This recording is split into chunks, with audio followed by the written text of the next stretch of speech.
നമസ്കാരം. നമുക്ക് പഠനം തുടങ്ങാം. നമ്മുടെ വിഷയം ഇസ്ലാമിക് ഹിസ്റ്ററി, അതായത് ഇസ്ലാമിക ചരിത്രം. അതിലെ രണ്ടാമത്തെ അധ്യായം, chapter 2, Arabia, the ക്രേഡിൽ of Islam. Arabia, ഇസ്ലാമിന്റെ കളിത്തൊട്ടിൽ. പരീക്ഷയ്ക്ക് വളരെ പ്രധാനപ്പെട്ട ഒരു പാഠമാണിത്. പക്ഷേ പേടിക്കേണ്ട ഒന്നുമില്ല. നമുക്ക് ഓരോ കാര്യങ്ങളും വളരെ പതുക്കെ, ലളിതമായി പഠിച്ചെടുക്കാം. ഈ ചാപ്റ്ററിൽ നമ്മൾ ശരിക്കും നോക്കാൻ പോകുന്നത് ഒരൊറ്റ കാര്യമാണ്: ചുട്ടുപൊള്ളുന്നൊരു മരുഭൂമി, അവിടുത്തെ ആ കഠിനമായ സാഹചര്യങ്ങൾ, അവിടെ ജീവിക്കുന്ന ഒരു ജനതയുടെ ജീവിതത്തെയും അവരുടെ സ്വഭാവത്തെയും ഒക്കെ എങ്ങനെയാണ് മാറ്റിയെടുക്കുന്നത്. ഈ ഒരു ചോദ്യത്തിന് ഉത്തരം കിട്ടിയാൽ പിന്നെ ഈ ചാപ്റ്റർ മുഴുവൻ നിങ്ങളുടെ കയ്യിലിരിക്കും. അത്ര എളുപ്പമാണ്. അപ്പോ എന്തിനാണ് നമ്മൾ ഈ അധ്യായം ഇത്ര കാര്യമായിട്ട് പഠിക്കുന്നത്? ഒന്നാമത്തെ കാര്യം, ഇസ്ലാമിന്റെ ചരിത്രം ശരിക്കും മനസ്സിലാക്കണമെങ്കിൽ അത് വളർന്നു വന്ന നാടായ അറേബ്യയെക്കുറിച്ച് നമ്മൾ അറിയണം. രണ്ടാമത്തെ കാര്യം, പരീക്ഷയ്ക്ക് ഈ പാഠത്തിലെ ഭൂമിശാസ്ത്രം, സാമൂഹിക ജീവിതം, ഈ ഭാഗങ്ങളിൽ നിന്നൊക്കെ ഉറപ്പായും ചോദ്യങ്ങൾ വരും. ഈയൊരു ക്ലാസ് കഴിയുമ്പോഴേക്കും ഇസ്ലാം വരുന്നതിന് മുൻപുള്ള അറേബ്യയെക്കുറിച്ച് നിങ്ങൾക്ക് നല്ല വ്യക്തമായൊരു ഐഡിയ കിട്ടിയിരിക്കും. ശരി, അപ്പോ നമുക്ക് ഏറ്റവും ബേസിക്കായ കാര്യത്തിൽ നിന്ന് തന്നെ തുടങ്ങാം. അറേബ്യയെ അറബി ഭാഷയിൽ പറയുന്ന പേരാണ് ജസീറത്തുൽ അറബ്. എന്താതിന്റെ അർത്ഥം? സിമ്പിളാണ്, അറബികളുടെ ദ്വീപ്. കളോ, ജസീറത്ത് എന്ന് വെച്ചാൽ ദ്വീപ്, അറബ് എന്ന് വെച്ചാൽ അറബികൾ, അത്രയുള്ളൂ. പക്ഷെ ഒരു മിനിറ്റ്, ദ്വീപെന്ന് പറഞ്ഞെങ്കിലും അറേബ്യ ശരിക്കും ഒരു ദ്വീപല്ല, ഒരു ഉപദ്വീപാണ്. എന്താണ് ഈ ഉപദ്വീപ് അല്ലെങ്കിൽ പെനിൻസുല? പേടിക്കേണ്ട, സിമ്പിൾ കോൺസെപ്റ്റാണ്. 3 സൈഡിലും വെള്ളവും ഒരു സൈഡിൽ മാത്രം കരയുമുള്ള ഒരു വലിയ ഭൂപ്രദേശമില്ലേ, അതാണ് ഉപദ്വീപ്. നമ്മുടെ ഇന്ത്യ പോലെ തന്നെ. അറേബ്യയുടെ 3 ഭാഗത്തും കടലാണ്: പേർഷ്യൻ ഉൾക്കടൽ, ഇന്ത്യൻ മഹാസമുദ്രം, പിന്നെ ചെങ്കടൽ. ഇനി പരീക്ഷയ്ക്ക് ചോദിക്കാൻ സാധ്യതയുള്ള ഒരു പോയിന്റ് ശ്രദ്ധിച്ചു കേട്ടോളൂ.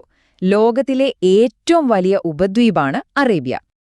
അറേബ്യയുടെ ചരിത്രം പഠിക്കണമെങ്കിൽ ആദ്യം നമ്മൾ അവിടുത്തെ മരുഭൂമിയെക്കുറിച്ച് പഠിക്കണം. അതാണ് മെയിൻ.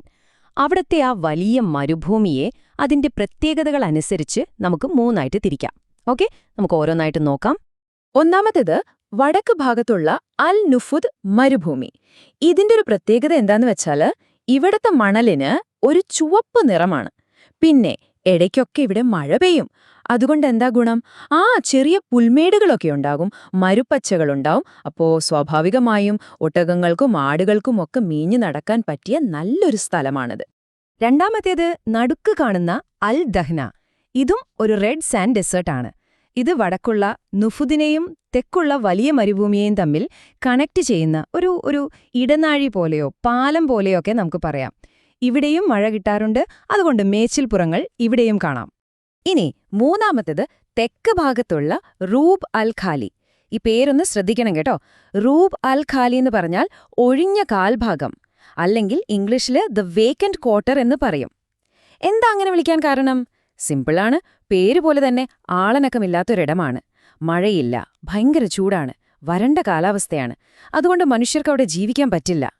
ഒന്ന് ആലോചിച്ചു നോക്കൂ, ഈ മരുഭൂമിയിൽ ജീവിക്കുന്ന ഒരാളുടെ ഏറ്റവും വലിയ സ്വപ്നം എന്തായിരിക്കും? സ്വർണമായിരിക്കുമോ? പണമായിരിക്കുമോ? അല്ല, അവർക്കതിനേക്കാൾ വലുതായിരുന്നു അസ്വാദൈൻ. എന്തായി അസ്വാദൈൻ? 2 കറുത്ത സ്വർണങ്ങൾ. ഏതൊക്കെയാണ് ആ 2 കാര്യങ്ങളെന്നറിയുമോ? വെള്ളവും പിന്നെ ഈന്തപ്പഴവും. അതെ, ഇവ രണ്ടും കിട്ടിയാൽ ജീവൻ രക്ഷപ്പെട്ടു. അത്രയും വിലയുണ്ടായിരുന്നു അതിന്. അപ്പോ ഈ അതിജീവനത്തിന് അവരെ സഹായിച്ച 2 സൂപ്പർ സ്റ്റാറുകളുണ്ട്. അവരെ നമുക്കൊന്ന് പരിചയപ്പെടാം. ഒന്ന് നമ്മുടെ ഈന്തപ്പന. സസ്യങ്ങളുടെ രാജ്ഞി എന്നായിരുന്നു അവർ സ്നേഹത്തോടെ അതിനെ വിളിച്ചിരുന്നത്. വെറുതെ ഒരു പേരല്ല അത്. കാരണം ഭക്ഷണം മാത്രമല്ല, വീടിന്റെ പല ഭാഗങ്ങളുണ്ടാക്കാനും കയറുണ്ടാക്കാനും അങ്ങനെ എല്ലാത്തിനും ഈന്തപ്പന വേരമായിരുന്നു. രണ്ടാമത്തെ ആളാരാണെന്ന് നിങ്ങൾക്ക് ഊഹിക്കാം. അതെ, ഒട്ടകം, മരുഭൂമിയിലെ കപ്പൽ. ഒട്ടകം എത്രത്തോളം ഇമ്പോർട്ടന്റ് ആയിരുന്നു എന്ന് മനസ്സിലാക്കാൻ ഖലീഫ ഉമറിന്റെ ഈയൊരു വാക്ക് കേട്ടാൽ മതി. ഒട്ടകം എവിടെയാണോ നന്നായി ജീവിക്കുന്നത്, അവിടെയേ അറബിയും നന്നായി ജീവിക്കൂ. എന്താ അങ്ങനെ പറയാൻ കാരണം? കാരണം ഒട്ടകം ഒരു ടാക്സി മാത്രമായിരുന്നില്ല. അതിൽ നിന്ന് പാല് കിട്ടും, ഇറച്ചി കിട്ടും, അതിന്റെ തുകൽ കൊണ്ട് വസ്ത്രമുണ്ടാക്കാം, തോലുകൊണ്ട് ടെന്റ് കെട്ടാം. എന്തിനു പറയുന്നു, അതിന്റെ ഉണങ്ങിയ കാഷ്ടം വരെ കത്തിക്കാനുള്ള ഇന്ധനമായിരുന്നു അവർക്ക്. ഇവിടെ നമ്മളൊരു കാര്യം പ്രത്യേകം ശ്രദ്ധിക്കണം. ഇത് പരീക്ഷയ്ക്ക് തെറ്റിക്കാൻ സാധ്യതയുള്ള ഒരു ഭാഗമാണ്. അറബികൾ എന്ന് കേൾക്കുമ്പോഴേ നമ്മുടെ മനസ്സിൽ വരുന്നത് ഒട്ടകപ്പുറത്തു പോകുന്ന നാടോടികളാണല്ലേ? എന്നാൽ എല്ലാവരും അങ്ങനെയല്ലായിരുന്നു. ശരിക്കും പറഞ്ഞാൽ പ്രധാനമായും 2 ഗ്രൂപ്പുകളുണ്ടായിരുന്നു. ഒന്ന്, വടക്ക് ഭാഗത്തുണ്ടായിരുന്ന ബെഡ്വിനുകൾ. ഇവരാണ് നമ്മൾ ഈ പറയുന്ന നാടോടികൾ. ഇനി രണ്ടാമത്തെ ഗ്രൂപ്പ് തെക്ക് ഭാഗത്ത് ജീവിച്ചിരുന്ന ഹിമ്യറൈറ്റുകളാണ്. അവർ ഒരിടത്ത് താമസിച്ച് കൃഷിയൊക്കെ ചെയ്ത് ജീവിച്ചവരായിരുന്നു. ശരി, നമുക്ക് ഈ നാടോടികളായ ബെഡുവനുകളുടെ സൊസൈറ്റി എങ്ങനെയായിരുന്നു എന്ന് നോക്കാം. അവരുടെ ഒരു ഘടന അല്ലെങ്കിൽ സ്ട്രക്ചർ വളരെ സിമ്പിളാണ്. ഏറ്റവും താഴെ ഒരു കുടുംബം, അതായത് ഒരു ടെന്റിൽ താമസിക്കുന്നവർ. ഓക്കെ, ഇനി ഇതുപോലെ കുറേ കുടുംബങ്ങൾ ചേരുമ്പോൾ ഒരു ക്ലാൻ അഥവാ കുലമായി. പിന്നെ കുറേ കുലങ്ങൾ ഒരുമിച്ച് ചേരുമ്പോഴാണ് അവരുടെ ഏറ്റവും വലിയ ഗ്രൂപ്പായ ട്രൈബ് അഥവാ ഗോത്രമുണ്ടാകുന്നത്. സിമ്പിളല്ലേ? അപ്പോ ഈ ഗോത്രങ്ങളൊക്കെ എങ്ങനെയാണ് ഒരുമിച്ച് നിന്നിരുന്നത്? എന്തായിരുന്നു അവരെ തമ്മിൽ ബന്ധിപ്പിച്ച ആ ഒരു ശക്തി? അതാണ് അസബിയ. ഈ വാക്ക് മറക്കരുത്, പരീക്ഷയ്ക്ക് വളരെ ഇമ്പോർട്ടന്റ് ആണ്. എന്താണ് അസബിയ? സ്വന്തം ഗോത്രത്തോടുള്ള ഒരുതരം അന്ധമായ കൂറ്, ഒരു ഐക്യം. എന്റെ ഗോത്രം ചെയ്യുന്നതാണ് ശരി, അത് ശരിയോ തെറ്റോ എന്ന് ഞാൻ നോക്കില്ല. ഇതാണ് അസബിയ. ഈ ഒരു സ്പിരിറ്റാണ് മരുഭൂമിയിലെ അപകടങ്ങളിൽ നിന്ന് അവരെ സംരക്ഷിച്ചത്. ഓരോ ഗോത്രത്തിനും ഒരു ലീഡർ ഉണ്ടാകുമല്ലോ. ആ ലീഡറെ വിളിച്ചിരുന്ന പേരാണ് ഷെയ്ഖ്. ആരെയാണ് ഷെയ്ഖായി തിരഞ്ഞെടുക്കുക? ആ ഗോത്രത്തിലെ ഏറ്റവും പ്രായമുള്ള, ഏറ്റവും അറിവും എക്സ്പീരിയൻസുമുള്ള ആളെ. എല്ലാവരും കൂടെ ഒരുമിച്ചാണ് തിരഞ്ഞെടുക്കുന്നത്. അദ്ദേഹം ഒരു രാജാവിനെപ്പോലെ തോന്നിയതൊക്കെ ചെയ്യുന്ന ആളല്ല. പകരം എല്ലാവരുമായും സംസാരിച്ച് അവരുടെ അഭിപ്രായം കേട്ട് ഭരിക്കുന്ന ഒരു നേതാവായിരുന്നു. ഇനി നമ്മൾ കേൾക്കാൻ പോകുന്ന വാക്ക് വളരെ പ്രധാനപ്പെട്ടതാണ്. ഇസ്ലാം വരുന്നതിനു മുൻപുള്ള അറേബ്യയിലെ ആ ഒരു കാലഘട്ടത്തെ ജാഹിലിയ എന്നാണ് പറയുന്നത്. അതായത് അജ്ഞതയുടെ കാലഘട്ടം. പക്ഷെ അജ്ഞത എന്ന് കേൾക്കുമ്പോൾ അവർക്ക് വിവരമില്ലാത്തവരായിരുന്നോ, സംസ്കാരമില്ലാത്തവരായിരുന്നോ എന്നൊന്നും വിചാരിക്കരുത്. അത് തെറ്റാണ്. അവരുടെ ഇടയിൽ വലിയ കവികളൊക്കെ ഉണ്ടായിരുന്നു. പിന്നെന്താണ് ഈ അജ്ഞത? സിമ്പിളായി പറഞ്ഞാൽ അവരെ നേർവഴിക്ക് നയിക്കാൻ ഒരു ദൈവിക ഗ്രന്ഥമോ ഒരു പ്രവാചകനോ ഇല്ലാതിരുന്ന അവസ്ഥ. ആ ഒരു ഗൈഡൻസ് ഇല്ലാത്തതിനെയാണ് ജാഹിലിയ എന്ന് പറയുന്നത്. അപ്പോ ഈ ജാഹില്യ കാലത്തെ ജീവിതം എങ്ങനെയായിരുന്നു എന്ന് ഓർത്തുവെക്കാൻ ഒരു എളുപ്പവഴിയുണ്ട്. 3Ws എന്നോർത്താൽ മതി. ഏതൊക്കെയാണ് ആ ഡബ്ല്യുകൾ? ഒന്നാമത്തത് വോർ, യുദ്ധം. രണ്ടാമത്തത് വൈൻ, മദ്യം. മൂന്നാമത്തത് വിമൻ, സ്ത്രീകൾ. ചെറിയ കാര്യത്തിന് പോലും ഗോത്രങ്ങൾ തമ്മിൽ വർഷങ്ങളോളം യുദ്ധം ചെയ്യുമായിരുന്നു. മദ്യപാനം അവരുടെ ജീവിതത്തിന്റെ ഒരു ഭാഗമായിരുന്നു. സ്ത്രീകളെ ഒരു വസ്തുവിനെ പോലെയാണ് കണ്ടിരുന്നത്. ഇതായിരുന്നു ചുരുക്കത്തിൽ അന്നത്തെ ഒരു അവസ്ഥ. ശരി, അപ്പോ ആ സമൂഹത്തിലെ പ്രധാനപ്പെട്ട പ്രശ്നങ്ങൾ എന്തൊക്കെയായിരുന്നു എന്ന് നമുക്ക് പോയിന്റ് ബൈ പോയിന്റ് ആയിട്ടൊന്ന് നോക്കാം. ഒന്ന്, അവരൊരുപാട് ദൈവങ്ങളെ ആരാധിച്ചിരുന്നു. കാബയിൽ തന്നെ 300-ലധികം വിഗ്രഹങ്ങൾ വെച്ചിട്ടായിരുന്നു ആരാധന. 2, അയ്യാമുൽ അറബ്, അതായത് ഗോത്രങ്ങൾ തമ്മിലുള്ള യുദ്ധങ്ങൾ, അതെപ്പോഴും ഉണ്ടാകുമായിരുന്നു. 3, പെൺകുഞ്ഞ് ജനിച്ചാൽ അതൊരു നാണക്കേടായി കരുതി ആ കുഞ്ഞിനെ ജീവനോടെ കുഴിച്ചുമൂടുന്ന ഒരു ക്രൂരമായ പതിവുണ്ടായിരുന്നു. 4, അടിമത്തവും സർവ്വസാധാരണമായിരുന്നു. ഇനി ഈ ചാപ്റ്ററിലെ ഏറ്റവും പ്രധാനപ്പെട്ട ഒരു ചോദ്യം, പരീക്ഷയ്ക്ക് ഉറപ്പായും വരാൻ സാധ്യതയുള്ള ഒന്നാണ്. അറേബ്യയുടെ ജോഗ്രഫി അവിടുത്തെ ആളുകളുടെ ജീവിതത്തെ എങ്ങനെ സ്വാധീനിച്ചു എന്ന് ചോദിച്ചാൽ എങ്ങനെ നല്ല മാർക്ക് വാങ്ങി ഉത്തരമെഴുതാം? പേടിക്കേണ്ട, ഈ ഒരു 4 സ്റ്റെപ്പ് ഓർത്താൽ മതി. ആദ്യം, ഇൻട്രഡക്ഷനിൽ അറേബ്യ ഒരു മരുഭൂമിയായിരുന്നു, അവിടെ വിഭവങ്ങൾ കുറവായിരുന്നു എന്നെഴുതുക. ഓക്കേ.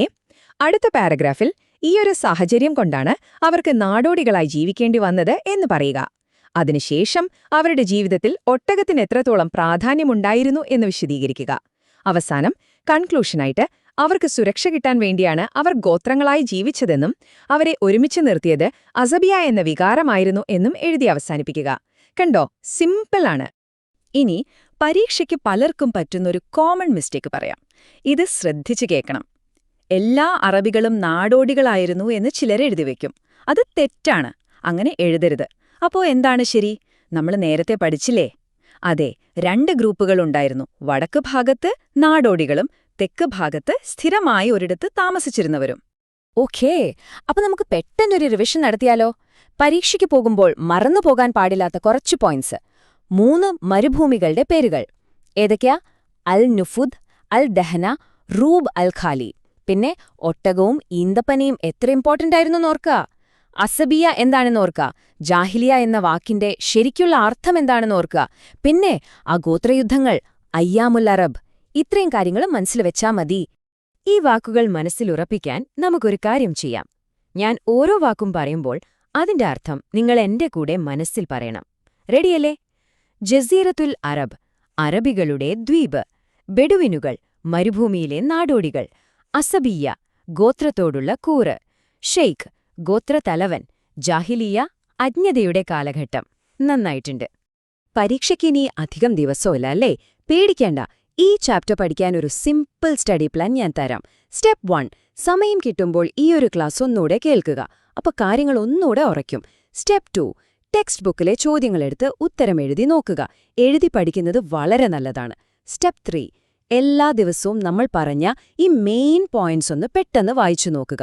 ഒരു 5 മിനിറ്റ് മതി. ഒട്ടും പേടിക്കേണ്ട കാര്യമില്ല. നിങ്ങൾക്ക് ഇത് നന്നായി തന്നെ പഠിക്കാനും പരീക്ഷ എഴുതാനും പറ്റും. ആ ഒരു കോൺഫിഡൻസ് വേണം. എല്ലാവിധ ആശംസകളും നേരുന്നു. നന്നായിട്ട് എക്സാം എഴുതുക. All the best.